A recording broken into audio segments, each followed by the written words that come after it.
Salut à tous, c'est sur ZeroNet TV aujourd'hui. On va parler de mon expérience personnelle, les amis. Ça fait 2 mois que je roule en Zoé électrique et je vais vous dire un petit peu ce que j'en pense. C'est pas mal du tout. Et bienvenue donc dans la nouvelle Zoé électrique. Et oui, puisque en fait la Zoé a évolué, ce nouveau modèle est sorti en janvier dernier et a une particularité qui m'a fait craquer en fait pour ce véhicule, c'est que on arrive à avoir 300 km d'autonomie réelle avec ce véhicule, ce qui n'était pas le cas avec le précédent modèle.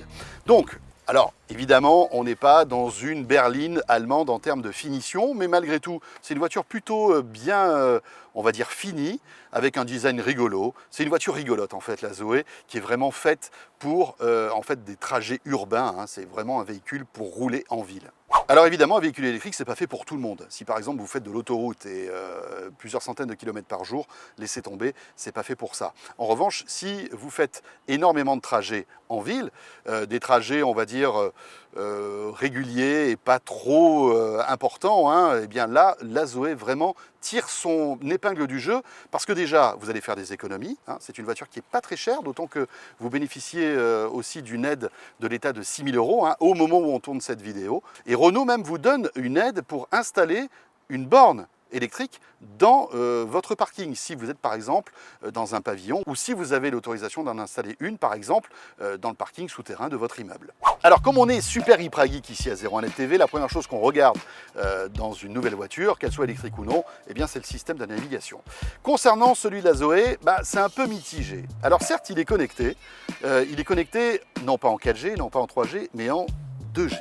Donc, ça ne va pas très vite, on est d'accord.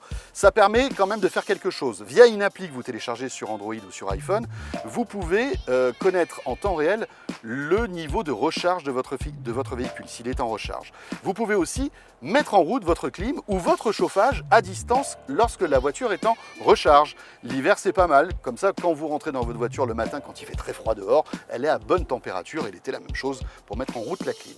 Et donc le problème, c'est que comme ce système est connecté en 2G, ça ne marche pas tout le temps. On est obligé plusieurs fois, parfois de relancer par exemple la clim pour la mettre en route. Mais au bout d'un moment, ça fonctionne. Concernant la connectivité, eh bien, vous avez les données infotrafic de TomTom en temps réel. Donc vous savez où sont les embouteillages, ça marche correctement.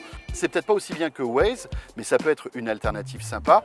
Attention, il faut savoir que à partir du moment où vous acceptez les conditions d'utilisation, eh bien TomTom va utiliser vos trajets de manière anonyme pour analyser le flux routier. Alors le système de navigation, on va dire l'ergonomie du système n'est pas géniale. Même si c'est un écran capacitif, il y a de la latence, hein, ça lag un peu. Bon voilà, c'est pas génial et puis surtout on est obligé d'appuyer 3 fois pour passer de la radio au Bluetooth, sauf si on passe par la télécommande du volant. Un truc très agaçant, vous avez un port USB sur cette Zoé. Pratique, vous vous dites, pour recharger votre téléphone.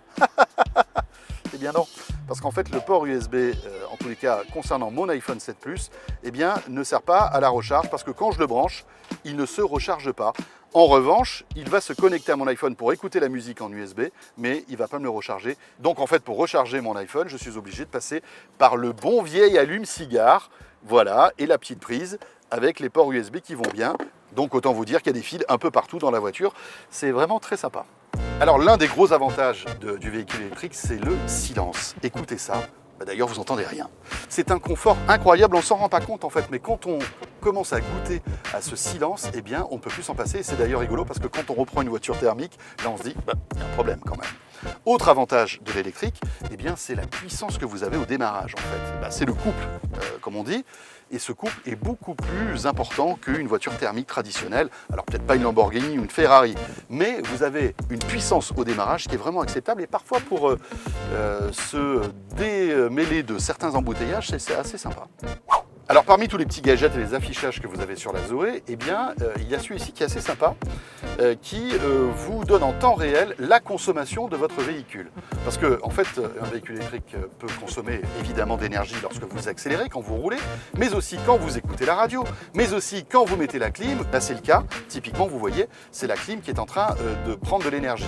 Ce qu'il y a d'amusant aussi, c'est que lorsque je roule et que la batterie devient bleue, eh bien ça veut dire que j'emmagasine de l'énergie. Je n'accélère pas, la voiture roule et en roulant, elle produit de l'énergie qui retourne directement dans la batterie.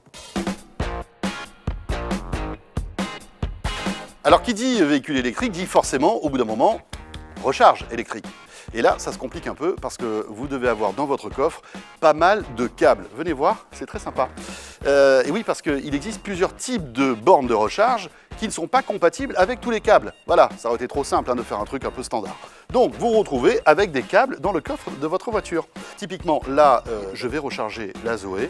Comment ça se passe? Vous prenez le câble. C'est le bon gros câble, hein. C'est pas, si vous voulez, c'est pas de la fibre optique, hein. Ça c'est un petit peu plus gros. Et donc après, vous branchez tout ça. Après, chaque borne a sa particularité et sa vitesse de recharge. Là, c'est une borne qui recharge à 7 kWh. Donc la Zoé, si elle est à sec, se rechargera en quelques heures seulement. Mais après, vous avez des bornes qui vont être plus rapides et d'autres moins rapides. En général, à son domicile, on a une borne qui fait la moitié de cette puissance. Donc là, la Zoé mettra 2 fois plus de temps pour se recharger.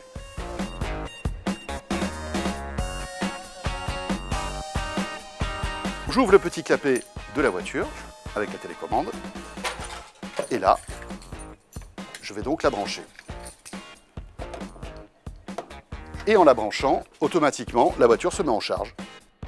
Alors la plupart des véhicules électriques, tels que la Zoé, peuvent se recharger aussi sur une prise de courant traditionnelle, celle que vous avez dans votre jardin ou dans votre parking. Et là, il faut un autre câble, parce que ce câble-là, celui qui permet de recharger sur cette borne, n'est pas compatible. Donc il faut acheter un autre câble qui devra figurer dans votre coffre, parce que si vous n'avez pas quand vous en avez besoin, ça ne sert à rien. Et là, vous avez l'embout, on va dire, prise traditionnelle. Autre énorme avantage quand on a un véhicule électrique et qu'on habite à Paris, eh bien c'est qu'on peut accéder à Autolib. Et ça, c'est le sésame pour trouver des places un peu partout dans Paris. Ça coûte 15 € par an, vous avez votre carte et vous pouvez donc brancher votre Zoé ou n'importe quel véhicule électrique sur le réseau Autolib. C'est 1 € de l'heure, mais les tarifs visiblement vont bientôt augmenter.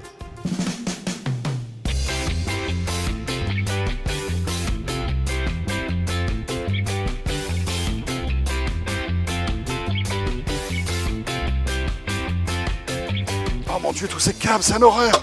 C'est un cauchemar, j'en peux plus!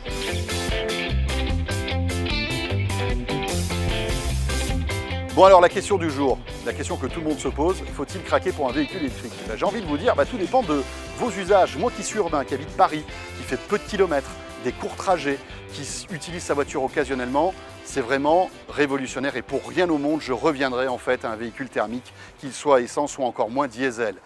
En revanche, petit bémol, il n'y a pas de station de recharge partout en France. Il y en a beaucoup dans les grandes villes, notamment à Paris.